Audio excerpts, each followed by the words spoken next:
Nakakahiya para sa isang grupo ng magsasaka ang iniulat ng Agriculture Department na pumalo na sa halos 4.5 milyong metriko toneladang imported rice ang inangkat ng bansa. Hindi pa man natatapos ang taong 2024, gate ng grupo, hindi raw kaaya-ayang ipagmayabang.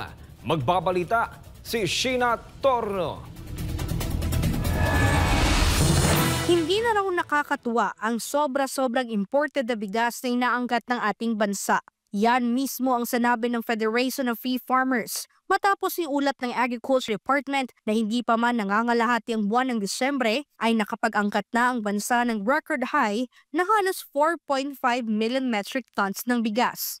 Paliwanag ng ahensya, napapanahon naman daw ang pag-aangkat ng bigas dahil sa iba't ibang hamong kinaharap sa sektor ng agrikultura.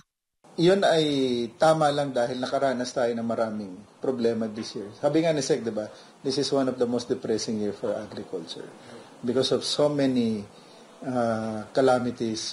Dahil dyan, imposible raw talagang maabot muli ang higit 20 milyong metriko tonelada ng palay. Batay kasi sa pagtataya, pababa ito sa 19.3 million metric tons hanggang sa katapusan ng taon. Oras nga raw na mangyari ito, ay posibleng umabot pa ng 4.7 million metric tons ang aangkating bigas ng bansa. Pag nagkataon, ito na ang all-time record high sa importasyon ng bigas. Para naman sa grupong FFF, nakakadismaya ito para sa bansa at hindi maituturing na magandang balita.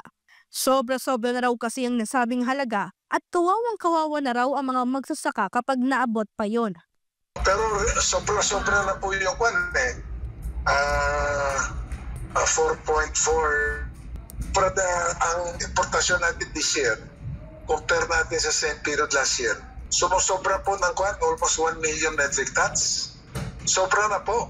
So biro mo yung laki ng dolares na lumalabas sa ating bansa para lamang masuporta natin yung produkto po na imported rice ng mga dayuhang magsasaka. Outstanding performer daw ang bansa pero hindi sa magandang paraan, sabi ng Federation of Free Farmers.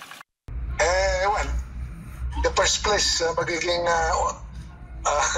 kumbaga parang outstanding performer po tayo sa pag-angkat ng bigas.